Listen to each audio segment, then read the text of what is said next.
Here's the continuation of the algebra equations with fractions in them. So I can see in number 9 that I only have one fraction associated with the negative 29. So I'm going to use the denominator of this fraction, and I'm going to multiply every single part by 9. I'm going to change this into an improper fraction first. So that would be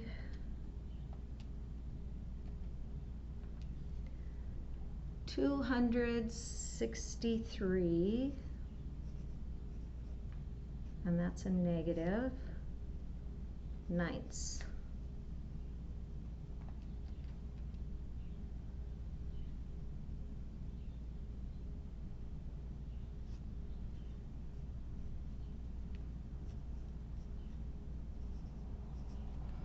Okay, so I'm going to multiply every single part by 9. So I'm going to rewrite this and have 9 times x plus 9 times 20 equals 9 times negative 263 ninths. 9 times x is simply 9x. Plus 9 times 20 is 180, is equal to, these 9's cancel out, and 1 times negative 263 is negative 263.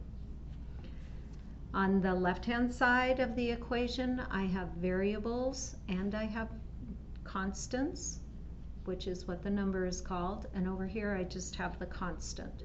So I'm going to try to not have this with the x values.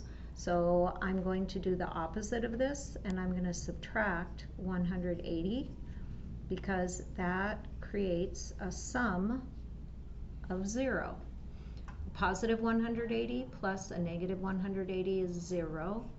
So I'm also going to add a negative 180 on this side, and you can see that I'm left with 9x is equal to a negative 443. And again, notice I'm pretty much keeping my equal signs in line. Sometimes when I end up having to put in these extra steps, they kind of shift out a little bit. But I'm showing every single step on every single line that I'm doing. So right here, this is a multiplication problem. So I'm going to say 9 times x is equal to negative 443. So to undo the multiplication, I am going to divide by 9. So 9 divided by 9 is 1. So that leaves me with 1x, and that is equal to negative 443 divided by 9 is equal to negative 49 and 2/10 repeating. So that 2 just goes on and on and on. Because they wanted me to round to the nearest hundredth place, I'm going to represent it as a hundredth, and I can put my bar over just one 2 or over both of them. It doesn't matter. And that is our answer. Because I did not round that, I'll go ahead and leave that as an equals. All right, and the last one. I have 2 denominators here, so I'm going to want to find the least common denominator between 9 and 5. So 9 times 2 is 18, 5 doesn't work with 18, 9 times 3 is 27, nope. 9 times 4 is 36, nope. So it's 9 times 5, and that's 45. That's going to be my least common denominator. I'm going to jot that up there so I recall. And my next step is I'm going to change these into improper fractions. So 25 times 5 is 125. And add my 2 is 127 fifths.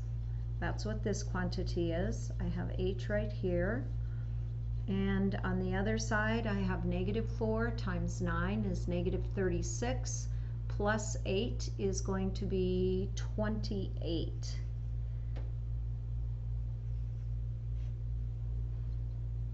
.28 Okay, so now I need to multiply each and every part of this by 45.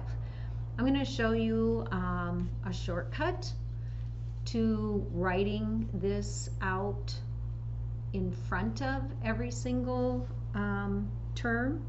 What you can do is you can put the 45 in front and then take everything inside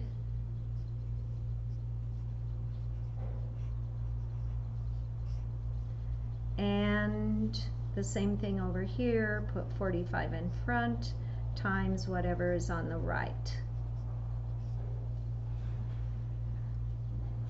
So when you do that, you are actually using the distributive property.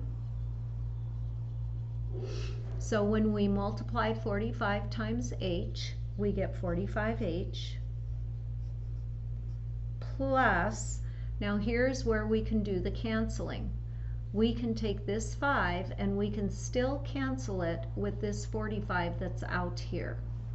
So I can cancel this 5 and say 5 divided by 5 is 1.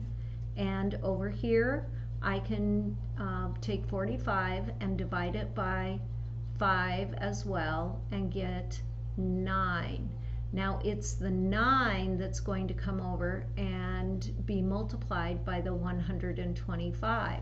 I am not going to multiply the 9 by the h because I am, remember, in effect multiplying everything by 45 first and then canceling with this one. So if this confuses you, don't use this strategy. Use the one that we've been using where we write that denominator next to every single term and cancel that way, because this is a little trickier. You have to make sure that this 9 is going to come over and be multiplied by the 125. So when we do that, that's going to give us 1,125. Now on this side, I'm still canceling. That was the purpose of multiplying everything by 45, so I could cancel. 9 divided by 9 is 1. 45 divided by 9 is 5.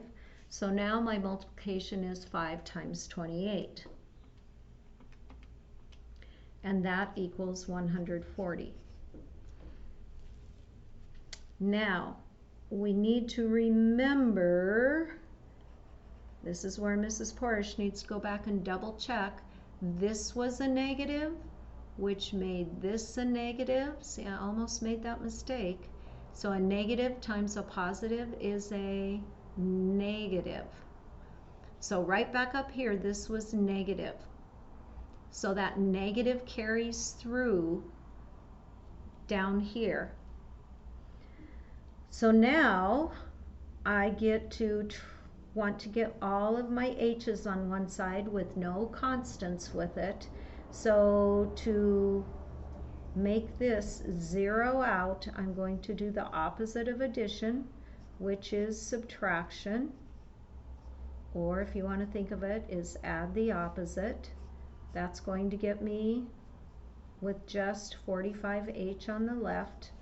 And over on the other side, I'm going to be adding a negative 1,125 as well.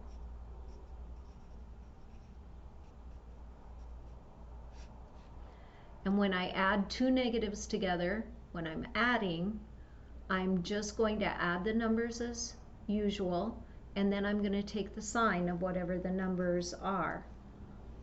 So 5, 6, 2, 1. So 1,265 negative. So now I'm down to the point where I just have a coefficient and a variable. So I'm going to divide each side by 45. And when I do that, I have here a negative divided by a positive, so my answer is going to be negative. I'm going to put that down before I forget. Use my calculator, and I get an answer of 28 1/10 repeating. Now again, that 1 would just be in the hundredths place, in the thousandths place, in the 10,000ths place, and so on. So when I write it, I'm just going to write negative 28 1/10 11 hundredths repeating, just because they wanted them rounded to the nearest hundredth. If you had it just as negative 28 1/10 repeating, I would also accept that, because when I see that, I know that this number is a 1, this number is a 1, this number is a 1, and so on.